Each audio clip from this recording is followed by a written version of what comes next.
잘 기억하고 있어야 됩니다. 제가 세상의 쇼윈도를 깨트리는 파격적인 은혜라는 그 제목을 달았는데, 쇼윈도어가 뭔지 아세요? 제가 적어놓고 이거 어르신들이 모를 수도 있겠다라는 생각을 했는데, 이 쇼윈도어가 뭐냐면 옷가게 같은데 보면은 마네킹에다가 옷을 입혀갖고 이렇게 전시해놨죠. 그걸 쇼윈도어라 하는 거예요. 그래서 쇼윈도어를 깨트리는 파격적인 은혜라는 게 무슨 뜻이냐면, 5월은 무슨 달이에요? 무슨 달? 가정의 달이잖아요. 제가 달력을 만들어놨는데 카네이션도 넣고 선물도 넣고 이렇게 넣었는데, 가정의 달이니까 우리가 따뜻한 분위기잖아요.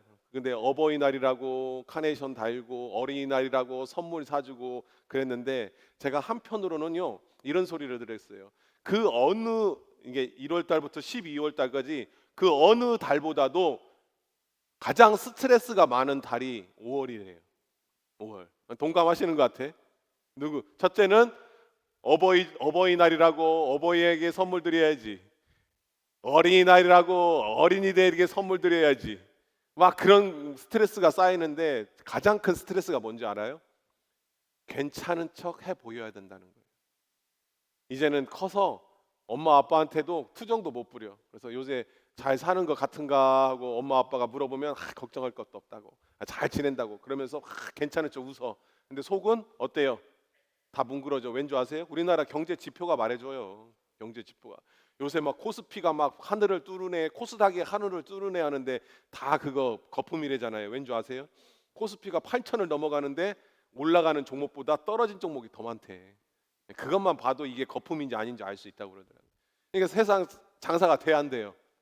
장사가 안 돼. 제가 오늘 올라오기 전에 어떤 이메일을 받았냐면, 그 기독교 용품, 제가 자주 거래했던 기독교 용품점이 있어요. 서울에서 아주 크게 하는 용품점이 있는데, 뭐 전도 물품 또는 시상할 때 쓰는 것들을 다 거기서 샀었는데, 거기서 이메일이 방금 확인했어요. 올라오기 전에 무슨 이메일이 왔냐면, 부득이하게 뭐 한다는 거예요?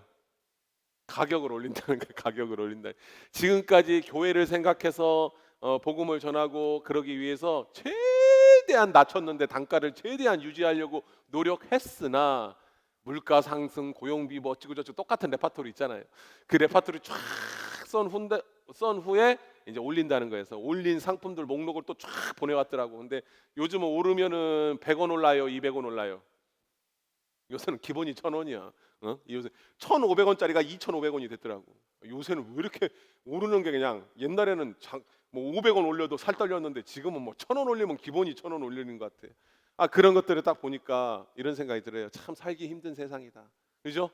예, 살기 힘든 세상. 어디를 봐도 참 살기 힘든 세상이에요. 제가 왜 이 여인이 이렇게 무거운 짐을 들고 가는 이 사진을 올렸냐면, 이 그림을 올렸냐면, 한병철이라는 그 우리 한국 사람인데 독일에서 철학 박사라고 철학 교수를 하고 있는 분인데, 이분이 피로 사회라는 책을 썼어요. 근데 이 책에서 뭐라고 적혀 있냐면, 현대인은 성과의 압박 속에서 자신을 착취하는 성과 주체가 되었다. 이게 무슨 뜻이냐면, 예전에는 상대방이 제3자가 막 열심히 해야 된다 막 이렇게 해서 내가 끌려가는, 열심히 사는 게 타인에 의해서 열심히 살았는데, 지금은 자기 스스로 자기에게 채찍질한다는 거예요. 이게 무슨 말이냐면, 여러분들도 공감할 거예요. 카카오톡이나 인스타그램이나 SNS에 여행 가면 사진 올려요, 안 올려요?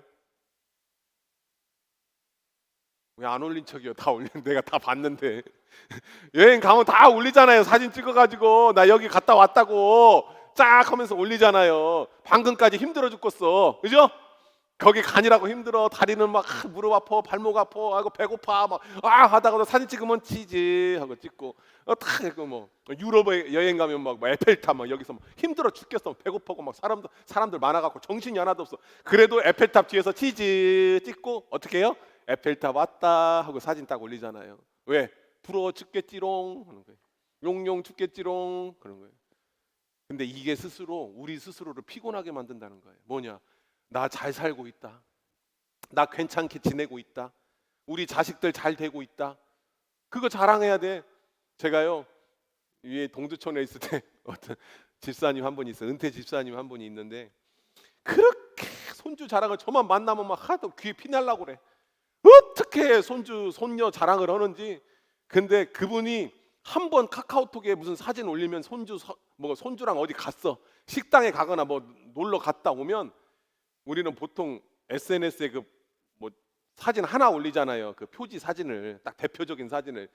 그분은 막 1시간마다 바빠. 1시간마다 계속 올라와. 계속 올라와. 아, 정신이 하나도 없어. 그런데 그렇게 하는 이유가 뭐예요? 우리 손주 잘한다. 노래자랑 나가서 상 받았다. 우리 손주 뭐 유치원 가서 상 받았다. 계속 올려. 계속 올려.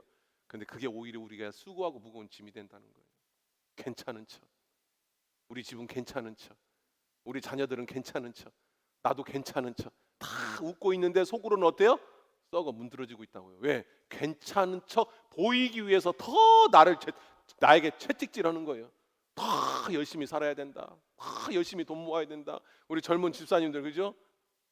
주말에 막 애들 데리고 뭐 가서 사진 찍어야 되잖아. 응? 좋은 데 놀러 가가지고. 왜? 다른 애들은 더 좋은 데 놀러 가거든. 그거 갖고 막 사진 찍어야 돼. 피곤해 죽겠어. 돈은 돈대로 들고 막 갔다 집에 돌아오면 막 토요일에 녹초가 돼. 그래가지고 이 젊은 집사님들 오늘 유혹이 엄청 많았을 걸. 엄청 어떤 유혹이요? 교회 빠질까? 어제 토요일 날 논이라고 너무 피곤한데 애들하고 어디 놀러 갔다 와야 되거든. 토요일 날은. 왜 그러냐면 또 카카오톡에 올려야 되거든. 어디 놀러 갔다 왔다고. 그래가지고 또 토요일 날 놀러 갔다 오면 주일에 얼마나 피곤해. 또 근데 주그림이라고 여기 와서 또 반주하고 찬양해야 되네. 그럼 시험에 빠르죠. 한번 빠질까? 아, 피곤한데. 양심에 손을 얹고 한번 생각해봐요. 그렇죠? 나무 얘기처럼 그냥 나는 그런 생각 안 했다는 같이 하는데, 예? 저도 그랬어요 예전에. 토요일 날에 피곤하고 월요일 날 피곤하고. 그런데 괜찮은 척 산다는 거예요. 근데 제가 왜 이거를 했냐면, 행복의 쇼윈도우라는 게 있어요. 완벽한 부모, 앞서가는 자녀, 갈등 없는 부부, 이런 것들이 사실은 우리를 더 불행하게 만든다는 거예요. 괜찮은 척하는 것들, 쇼윈도우에서 보이는 것들. 우리 교회도 마찬가지예요. 이따가 다루겠지만 우리 교회가요, 교회마다 저희 교회만 얘기하는 게 아니에요. 공동체가 왜 깨지는 줄 알아요? 소그룹이 왜 안 되는 줄 아세요? 괜찮은 척하는 이 위선 때문에 그래요. 제가 실제로 들은 얘기예요. 구역 예배. 이제 우리는 구역이라고 얘기하잖아요. 다른 어떤 교회에서는 순이라고도 하고, 어떤 교회에서는 막 다락방이라도 하고, 어떤 막 여러 가지가 있는데, 그런 소그룹 모임에 갔다가 그런 다시는 안 나가 하는 사람들 중에 가장 큰 많은 퍼센트를 가진 이유가 뭔지 아세요? 빈부의 격차예요. 빈부의 격차. 갔는데 초대를 한단 말이야. 막 초대를 우리 집에서 구역 예배 한다고 어서 와 하는데, 아니 평소대로 그렇게 해야 되는데 막 최고 좋은 뭐들 막 꺼내 놓고 막 좋은 것들 막 자랑하듯이 막 보석 자랑하고 뭐 하고 하니까 자존심이 상하는 거예요. 자존심. 그리고 가가지고는 이 말씀 보고 나누고 중보기도 하고 손잡고 막 그래야 되는데, 가서 우리 자식이 이번에 승진했잖아. 그냥 갖고 연봉이 얼마나 올랐는지 알아? 근데 김 권사님 자식은 취직이 안 된다대. 이거 어떡하대? 내가 우리 아들한테 한번 알아볼게. 어디 자리 있나? 그럼 어떻게 되겠어요? 속이 문드러지는 거예요. 야, 멋있는 척, 잘 되는 척, 속은 아픈데도 괜찮은 척 하는데, 그걸 보고 있는 상대방은 또 상대적인 박탈감에 빠진다는 거예요. 여러분, 좋은 부모가 되고 싶어요? 좋은 부모가 되고 싶다면 여러분 스스로가 이런 것들을 내려놓아야 돼요. 요새 뭐 있죠? 금쪽인가 뭔가 보세요? 오은영 박사인가가 해가지고 했잖아요. 어떤 분이 그런 글을 투고를 올린 걸 봤어요. 뭐 어떤 글을 올렸냐면, 오은영 박사가 나오는 모든 프로그램을 폐지해야 된대. 갖고 오은영 박사가 나온 프로그램만 보면 사람들이 애를 안 낳는데. 왜? 그런 애가 탄생하면 어떡해?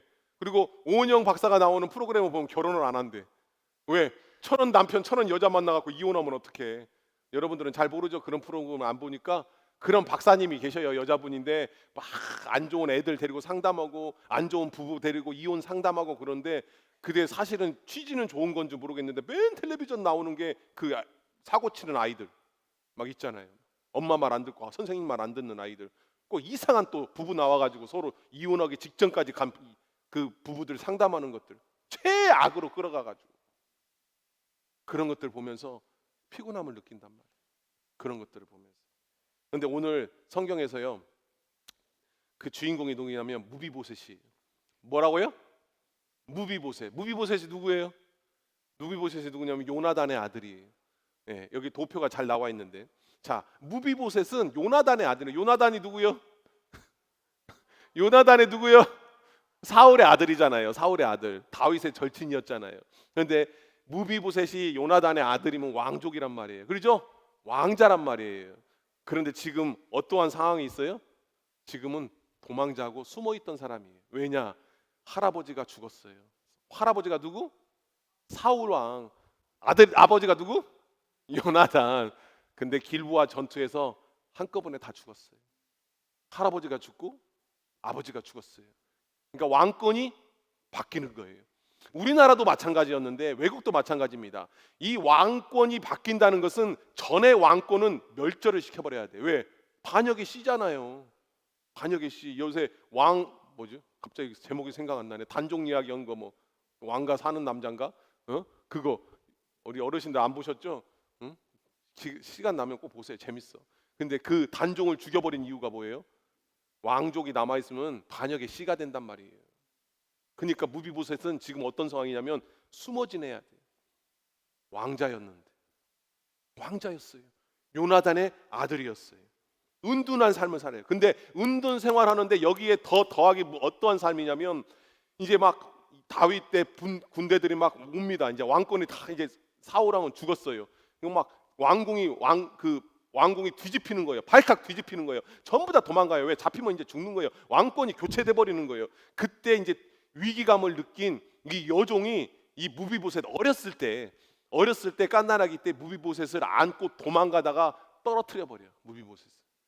그래서 떨어져서 성경에 뭐라고 나오냐면 떨어져서 두 발을 절른 장애인이 돼 버려. 어렸을 때부터. 그러니까 한번 생각해 보시라고요. 자, 무비보셋이요. 나는 아버지가 왕자였고 할아버지는 왕이었어. 근데 지금은 아무것도 아니에요. 지금 오히려 잡히면 죽어요. 왕족이니까. 근데 지금 왕족이 아니라 뭐예요? 옛날 왕족이니까. 이 직전 왕족이잖아요. 반역의 씨가 될 수 있단 말이에요. 사울을 따르는 사람들이 좀 남아있어요, 안 남아있어요? 오히려 여러분 구약을 보면요, 다윗 시대 다윗이 왕이었는데 압살롬과 그 피신할 때도요 사울을 지지했던 사람이 여전히 남아있는 걸 볼 수 있어요. 반역의 씨란 말이에요. 그래서 무비보셋은 숨어 지낼 수밖에 없었어요. 걸리면 다윗 왕한테 죽을 수 있어. 반역이 시기 때문에. 그런데 거기에 더하기 뭐예요? 장애인이에요. 두 발을 다 쩔뚝거리는 장애인이었단 말이에요. 근데 성경에 참 재밌게 얘기를 합니다. 그 무비보셋이 어디에 숨어서 살았냐면 그 지명이 뭐라고 얘기하면 로데발이라는 곳에서 살았대요. 로가 무슨 뜻이라고요? 보이죠? 무슨 뜻이라고요? 없다. nothing. 없다라는 거예요. 뭐가 없어요? 데발이 말씀과 초장이라는 뜻이래요. 그러니까 뭐예요? 로데발에 살았다는 게 무슨 뜻이에요? 말씀이 없는 곳에 살았다는 거예요. 여러분 말씀이 없다는 게 뭔지 아세요? 소망이 없다는 거예요. 희망이 없다라는 거예요. 말씀이 있어야 소망을 갖고 말씀이 있어야 희망을 갖죠. 말씀이 없다라는 것은 절망이라는 거예요. 또 뭐가 없어요? 초장이 없어요. 푸른 풀밭이 없다는 거예요. 그게 뭐예요? 사막이라는 거죠. 죽음의 땅이라는 거죠. 그곳에서 무비보셋은 벌벌벌 떨면서 다윗이 언제 자기를 찾아가지고 자기가 왕족이니까 반역의 씨니까 자기를 죽일까 봐 벌벌벌 떨면서 살고 있었다는 거예요. 제가 이런 그림을 하나 준비했습니다. 현대판 로데발이 있단 말이에요. 여러분들에게도 자녀에게도 엄마가 힘들게 눈물을 흘려. 요새 어머니들 취직이 안 돼. 자녀가 말을 안 들어. 공부를 안 해. 속을 썩여. 혼자 눈물 흘리고. 가장은 어때요? 요새 가장이라면 좀 옛날 말이야. 요새는 다 맞벌이 하니까. 그럼에도 불구하고 가장으로서 그게 있잖아요. 책임이라는 게 있잖아요. 괜찮은 척. 제가 어떤 예전에 사역하는데 어떤 여자 집사님한테 이런 말을 들었어요. 우리 남편은 진짜 집에 와서 말을 안 한대. 진짜지. 근데 어떤 말도 안 해? 힘들면 힘들다. 아프면 아프다. 배고프면 배고프다. 말을 안 한대. 그냥 그래서 자기는 괜찮은 줄 알았대요. 회사에서도 괜찮고 자기 건강도 괜찮고 사는 게 괜찮은 줄 알았대. 근데 그 남편이 뭐예요? 공원에서 삼각김밥 먹으면서 버티는 거야. 몇 년을. 직장에서 잘린 지는 오래요. 온몸이 병투성이에요. 그런데 집에 가서는 어때? 괜찮은 척. 잘 사는 척. 잘 되고 있는 척. 자기 아내, 애들이 걱정할까봐, 힘들어할까봐 괜찮은지. 부부간에는 어때요? 서로 이미 마음이 멀어졌어. 그래서 그런 게 있대요. 요새 유행하는 게 뭐냐면 심리적 이혼. 들어보셨죠? 심리적 이혼. 이혼은 안 했어. 이혼은 안 했다니까. 법적으로 여전히 부부야. 근데 심리적으로 이미 이혼했어. 뭐요? 집에 왔는데 말 한마디를 안 해. 지금 집에 같이 사는데요, 말 한마디 않고 사는 부부가 급증하고 있대요. 부부간의 관계는 육체적인 관계 그런 거 생각도 안 하고 같은 집에 사는데 서로 따로 놀아. 각자 방에서 잠도 따로 자고 밥도 같이 먹거든요. 밥 같이 먹는 실제로 나왔어요. 텔레비전에서 같이 먹는데 한 사람은 뭐요?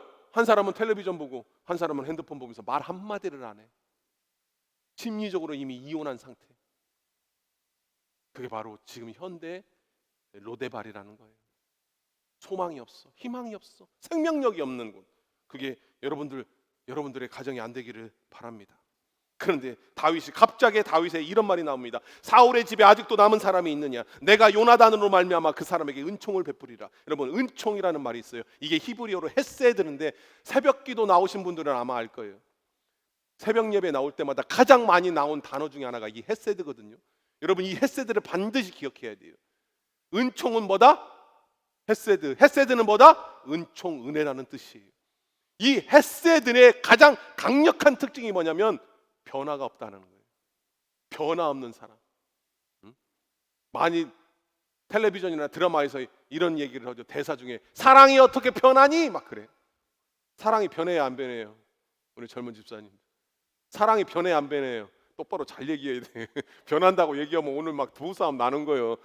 당신은 변했구나. 나는 그냥 똑같은데. 예? 근데 솔직히 인간의 사랑은 변해요. 변함이 없으면 왜 이혼을 이렇게 많이 합니까? 왜 집에 가서 이렇게 맨날 머리끄댕이 갖고 싸워요? 사랑은 사실은 변해요. 솔직히 손을 얹고 생각해요. 옛날에 결혼했을 때 신혼여행 갔을 때 그 떨림이 아직도 있다고? 황 지사님?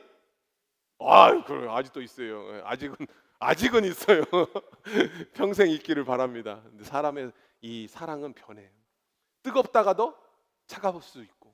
그래서 사랑이 어떻게 변하니? 눈물 흘리면서 막 헤어질 때 대사야, 그 드라마에서 막 헤어지면서 막 눈물 흘리면서 사랑이 어떻게 변하니? 막 그러네. 근데 사랑이 변해.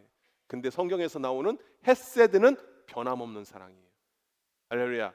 그러니까 그 헤세드의 사랑은 어떤 사랑일까요? 하나님의 사랑을 얘기하는 거예요. 하나님의 사랑을 얘기할 때는 아가페, 러거포 막 여러 가지를 얘기하는데 구약 성경에서 얘기하는 그 사랑은 거의 대부분이 히브리어로 헤세드예요. 그게 언약의 사랑이에요. 언약의 사랑. 그 약속은 변함이 있다 없다? 없다라는 거예요. 시간이 지나서 넘길게요. 자, 여기서 또 재미있는 게 나옵니다. 이 다윗이요, 이 사울의 요나단의 그 자식이나 이런 피부치나 이렇게 남아 있는 자가 없느냐 물어보니까 그 사울의 그 여종이었던 시바라는 사람이 남아 있다라는 거예요. 그 왕족이 남아 있다라는 거예요. 그런데 뭐라고 얘기하냐면 무비보셋이라는 사람이 남아 있는데 그는 다리를 저는 자입니다. 이렇게 얘기를 해요. 굳이 그 얘기를 할까요? 무비보셋이 한 명 남아 있어요. 그러면 될 것을 그는 다리를 저는 자입니다. 뭔지 아세요? 제가 여기다 적었잖아요. 약점과 쓸모에 주목해요. 세상은 여러분들이 쓸모가 있냐를 주목한다고요. 여러분들의 외적인 것이 중요하다고요. 사람을 사귈 때도 나에게 득이 되나 안 되나, 친구를 사귈 때도 나에게 득이 되나 안 득이 되나. 우리 부모님들 그런 얘기 조심해야 돼요. 친구를 사귀려면 너에게 득이 되는 애를 찾아야지. 너를 득이 되는 애를 사귀어야지. 그런 친구를 사귀냐? 항상 나에게 득이 돼야 돼. 항상 효율을 따져요. 그래서 나도 팽당하는 줄을 몰라, 다른 사람한테. 그런데 다윗은 뭐예요? 그런 얘기 듣고 들은 채 들었는지 안 들었는지도 몰라. 신경도 안 써. 그러면서 뭐라고 얘기해요? 그가 어디 있느냐가 중요하지. 그가 다리를 저느냐, 그가 잘생겼냐, 키가 크냐, 몇 살이냐, 아무 필요 없어. 다윗이 중요한 게 뭐예요? 그가 어디 있느냐. 그게 뭐예요? 그 존재로서 소중하다는 거예요. 그 자체가 소중하다는 거예요. 그가 부자냐, 잘 먹고 잘 살고 있냐, 어떻게 살고 있냐, 환경도 필요치 않아. 그가 어디 있냐는 거예요. 우리가 때때로 인생의 절망 속에서 두 다리를 절면서 로데오에 갇혀 살 때가 있단 말이에요. 근데 중요한 게 뭔지 아세요? 우리 하나님은 여러분들을 그 로데오에서 끌어내기를 원하셔요. 아멘. 지금 그 하나님의 그 모습이 다윗을 통해서 투영되고 있는 거예요. 그냥 무비보셋은요 이제 멸절한 멸망한 왕족으로 평생을 불구로 절면서 장애인으로 살면서 인생 끝날 수도 있어요. 근데 갑자기 왜 다윗의 머리에 갑자기 요나단이 떠오르고 요나단의 후손들이 있느냐를 왜 생각나게 하셨을까요? 그게 하나님의 방법이에요. 하나님은요 수면 위에 두게 안 돼요. 떠오르게 만들어요. 여러분들의 문제, 여러분들의 모든 생활의 문제, 근심 걱정, 모든 인생의 문제를 감춰두지 말고 수면 위로 뜨게 만든다고요. 왠지 아세요? 우리가 살펴볼 겁니다.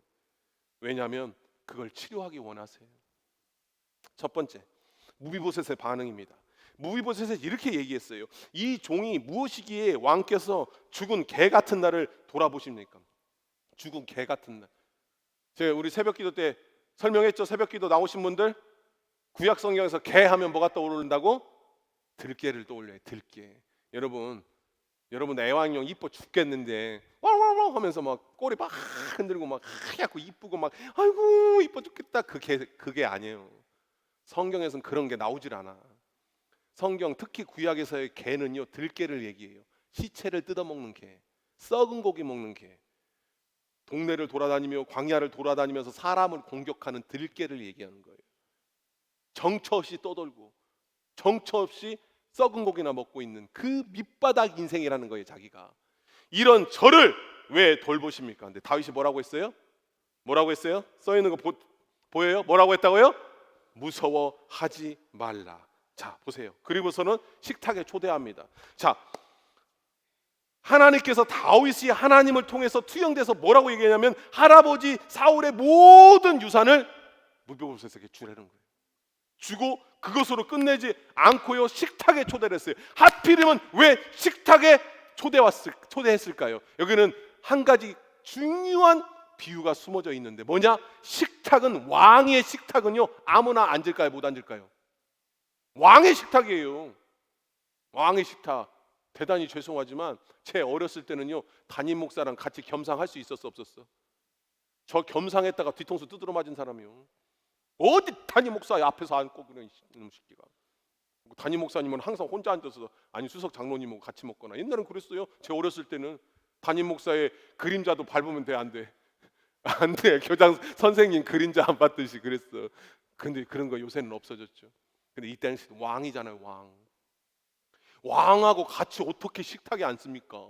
함부로 못 앉지. 아까도 그 얘기했잖아요. 느헤미야 술 맡은 관원장처럼. 아니 같이 앉아 있는 사람이 느닷없이 왕을 공격하면 어떡해요? 그러니까 왕의 식탁에 앉을 수 있는 사람은 누구예요? 왕자들밖에 없어요. 가족들밖에 없다고요. 같이 밥 먹는 거는 근처에서 다른 상에서는 먹을 수 있어. 술 맡은 관원장이나 무슨 뭐 높은 귀족들이나 그런 사람들이 같이 밥은 먹을 수 있어. 근데 같은 식탁에서는 못 먹어요. 영화 같은 거 보라니까요. 같이 먹나? 옆에서 먹어요. 그죠? 옆에서 다른 상에서 먹어요. 그 한 상에서 먹는 건 가족이에요. 왕비나 왕자들이나 같은 가족들. 근데 식탁에서 같이 먹자고 해요. 그걸 무엇을 의미하는 줄 아세요? 무비보셋을 왕자로 인정한다는 거예요. 무비보셋을 뭐로? 왕자로 인정한다는 거예요. 거기다 더 기가 막힌 게 있습니다. 여기에서 제가 어떤 구약학 이 본문을 해석하는 주석집을 읽는데 이렇게 해석했더라고요. 왕의 식탁은 그냥 이런 그냥 식탁이 아니라 뭐예요? 식탁보가 따르던 그레이스 식탁보, 은혜의 식탁보가 탁 있단 말이에요. 식탁보가 쫙 있으면 뭐가 안 보여요? 뭐가 안 보여? 다리가 안 보인다는 거예요. 다리가. 이걸 기가 막히게 해석했더라고요. 다윗이 왜 무비보셋을 하필이면 식탁에 초대를 했는가? 그 식탁에 첫 번째 앉은 것은 왕자로서의 왕권을 다시 회복시키는 거고, 두 번째는 뭐냐면 무비보셋의 인생 최대의 걸림돌인 다리를 저는 거, 그것을 감추어줬다는 거예요. 그걸 덮었다는 거예요. 이게 바로 예수님의 방법이에요. 이게 바로 뭐예요? 이게 바로 복음이라는 거예요. 복음. 여러분, 복음이 뭐예요? 복음은 덮는 거예요. 복음은 덮는 거예요. 우리가 기도할 때 소위 이런 말 하잖아요. 주의 보혈로 우리를 덮어 주시옵소서. 여러분, 우리는 죄인이라니까요. 이단 있지는 죄사함과 거듭남의 비밀을 아는 박옥수 그 이단 구원파, 그분들은 맨날 그러잖아요. 응? 회개는 인생에 딱 한 번밖에 없다. 회개했으면 영원히 구원받는다. 우리는 의인이다. 여러분, 우리는 의인이라고, 여러분, 우리는 의인이라고 그냥 여겨지는 거지, 우리가 의인이 된 게 아니에요. 예수님 믿는다고 우리가 막 변해가지고 나는 의인이야, 귀인이 나타났다, 뭐 신광계 같은 거 보면 귀인이야. 죄 없는 사람이 누가 있어요? 저부터요. 예수님을 믿는다는 게 뭔지 아세요? 예수님의 보혈로 덮임을 받는 거예요. 할렐루야. 우리는 여전히 죄인이요. 여전히 끊임없이 죄를 지어요. 그런데 그 십자가의 보혈로, 그 십자가의 피로 덮어지는 거예요. 그게 복음이라는 거예요. 오늘 이게 식탁보가 그런 거라는 거예요. 여전히 장애야. 여러분, 우리가 성경을 말씀을 읽었잖아요. 하나님, 지금 다윗과 같은 식탁에 앉아서 밥을 먹는데 말씀이 어떻게 끝나요? 그러나 여전히 저른반이었다고 나오잖아요.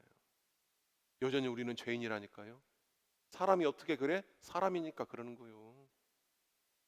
여러분, 그거 까먹으면 안 돼요. 우리 죄인이라는 거 까먹으면 안 돼요. 남편이 어떻게 그러고 아내가 어떻게 그러고 아들 딸이 어떻게 그래? 부모님이 어떻게 그럴 수 있어? 그럴 수 있어요. 그거 까먹으면 안 돼요. 그거 절대 까먹으면 안 돼요. 우린 죄인이라는 거. 여러분들을 힘들게 했던 사람, 그 사람 당연한 거예요. 죄인이에요. 나는요? 저는요? 죄인이에요. 절대 그거 잊으면 안 돼요. 죄의 심각성을 잊으면 안 돼요. 우리 다 죄인이에요. 우리 다 무비보셋처럼 다 장애를 갖고 있다고요. 죄를 갖고 있고요. 흠집을 다 갖고 있다고요. 롯의 말씀 없는 것, 희망 없는 것, 생명 없는 것, 거기에 숨어서 벌벌벌 떨 수밖에 없었다고요. 여러분, 이 죄의 문제 해결 안 돼서 어쩔 거예요? 이 죄의 문제 해결 안 되면 어쩔 거냐고. 불교처럼 계속 윤회할 거예요? 그래가지고 모기도 못 죽여? 우리 할아버지 수 있으니까? 윤회가 그런 거 아닙니까? 살생유택 왜 탁 쳤는데 그 모기가 우리 할아버지면 어떡할 거예요? 장난 아니에요. 왜? 내가 이 생에 지은 그 업보, 그 죄 해결 못하면 윤회해야 되잖아요. 윤회해가지고 뭐예요? 그 죄의 업보를 해결할 때까지 계속 수십만, 수천 번, 수천만 번을 윤회해가지고 결국은 뭐예요? 성불해야 되잖아요. 그런 삶을 살아야 되세요. 우리가 보혈의 능력으로 덮임을 받지 않는다면, 식탁보처럼 식탁보 탁 펼쳐서 무비보셋의 다리를 가린 것처럼 우리의 죄가 가림을 당하지 못했다면 우리는 죄의 문제 때문에 벌벌벌 떨어야 돼요. 좀 이따가 우리 김희준 권사님 위로 예배 갈 텐데, 여러분, 우린 죽음 앞에 벌벌벌 떨 수밖에 없다니까요. 예수 그리스도가 없으면, 이 피, 이 복음 없으면, 십자가 없으면 우리는 죽음 앞에 벌벌 떨 수밖에 없어요. 누가 하나님 앞에 당당합니까? 하나님 다 보고 계시다니까요. 제가 새벽마다 얘기하잖아요. 하나님 다 보고 계시다고. 악인이 뭐라고 얘기합니까? 다윗이 악인의 가장 큰 특징이 뭐라고 얘기합니까? 하나님 없는 것처럼 사는 사람들. 그게 악인들의 가장 큰 특징이에요. 하나님 없는 것처럼 사는 사람들. 근데 다윗은 뭐라고 얘기합니까? 하나님이 다 보고 계시다. 악인이 비록 처참하게 나를 공격하고 모함하고 들깨처럼 으르렁 거리면서 나를 죽이려고 할지라도 하나님은 다 보고 계시다. 그게 다윗의 신앙 고백이에요. 근데 예수 믿는다면서요. 우리는 예수님 믿는다면서요. 근데 왜 하나님이 나를 보고 있지 않은 척 삽니까? 때로는 내 인생의 문제, 자녀의 문제, 가정의 문제, 사업의 문제 때문에 벌벌벌벌 떨고, 건강 좀 상했다고 벌벌벌벌 떨고, 문제 좀 생겼다고 벌벌벌벌 떨고, 나중에 뭐예요? 하나님 다 해결해 주시잖아요. 돌아보면 다 해결돼 있어요. 그것 때문에 여러분 인생 안 망해. 망했으면 여기 안 있고 도망 다니고 있어야지. 지금 죽을 것 같은 그 인생의 문제, 그렇게 힘들었던 인생의 문제가 여전히 여러분들을 괴롭히고 있습니까? 또 다른 새로운 문제가 여러분들을 괴롭히고 있지. 제가 누누이 얘기하잖아요. 그 문제 해결되면 또 다른 문제 온다니까요.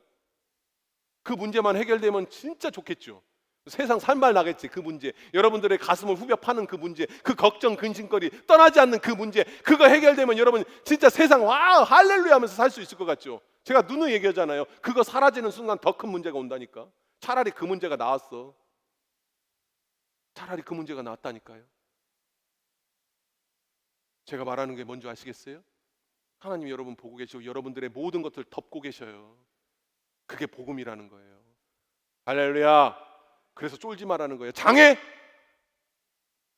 경제적인 문제, 인간관계, 신앙의 문제마저도 하나님 다 보고 계셔요. 그리고 뭐예요? 은총, 은혜를 베푸신다는 거예요. 헤세드. 우리는 그 헤세드만 붙잡고 사는 사람들이에요. 왜요? 우리는 산을 옮길 만한 믿음이 있다가도 막 예배 듣고 막 말씀 듣고 막 찬양하고 기도하다가 막 은혜가 받으면 막 뭔가를 할 수 있고 정말 하나님의 살아계신 것 같고 막 기도 응답 받을 것 같고 막 할렐루야 하다가도 언제 그랬냐는 듯이 덜덜덜덜 믿음은 떨어져 가지고 그냥 벌벌벌벌 떨고 하나님이 내 삶의 주인이라면서 내가 주인 것으로 다 살고 우리는 왔다 갔다 해요. 목사인 저도 마찬가지요. 목사인 저도 주여 감사합니다. 아멘 할렐루야 응답해 주시면 믿습니다 하다가도 그냥 덜덜덜 떨면서 그냥 아이고 큰일 났다. 그런데 뭐예요? 하나님은 헤세드. 하나님은 변함없으시다고요. 그래서 우리에게 소망이 있는 거예요. 아멘. 그래서 우리에게 희망이 있는 거예요. 반주해 주실래요? 시간이 벌써 다 버렸네. 아직 많이 남았는데 그래도 시간을 넘기면 다 싫어한 게 빨리 끝내야지. 저는 우리 황등교회가 쇼윈도의 교회가 안 됐으면 좋겠어요. 괜찮은 척하는 거. 쇼윈도 얘기했죠? 마네킹 옷 입혀서 딱 전시하는 거요. 괜찮은 척. 그게 쇼윈도 교회예요. 화려한 조명, 좋은 인테리어, 많은 교인들 그런 거에 가려져 가지고 괜찮은 척, 잘 살고 있는 척. 우리 교회 문제 그런 게 아니라 뭐예요? 장애를 갖고 있는 것을 인정하고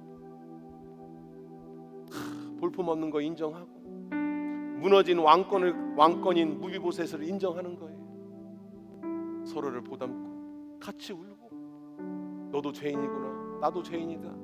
너도 망했구나 나도 망했다. 네 자식도 안 풀리는구나 내 자식도 안 풀린다. 너도 아프냐 나도 아프다. 같이 울어주는 거예요. 같이 식탁에 앉는 거예요. 그게 진짜 교회예요. 그게 하나님이 원하시는 교회고 그게 복음인 거예요. 할렐루야. 그런 교회의 은혜가 넘치고 은총이 넘치는 거예요. 그게 복음이 살아 움직이는 거예요. 그걸 오늘 이 성경에서는 이야기하고 있는 겁니다. 여러분 자녀를 있는 그대로 인정해 주세요. 결혼 좀 못하면 어때요? 취직 좀 못하면 어때요? 좀 못 방구석에 처박혀 있으면 어때요? 여러분 자녀잖아요. 그러면 되는 거예요. 살아있으면 되는 거예요. 또 사고 났어도 내 아픔은 그 안 잊으면 되는 거예요. 조건 따지는 게 아니에요. 우리 가정도 마찬가지입니다. 여러분 스스로 마찬가지예요. 다른 사람 평가에 휘둘릴 필요 없어요. 내가 사랑하면 되는 거예요. 내가 만족하면 되는 겁니다. 여러분 우리 하나님께서 우리 예수님께서 이 땅에 오신 이유는 뭐예요? 여러분 살리려고 오신 거예요. 할렐루야. 여러분 살리려고 오신 거예요. 근데 우리는 왜 벌벌벌 이렇게 떱니까?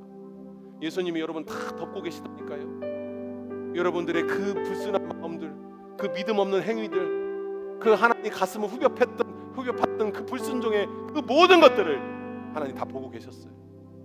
그럼에도 불구하고 예수 그리스도를 십자가에 못 박아 버렸어요. 우리를 덮으시려고.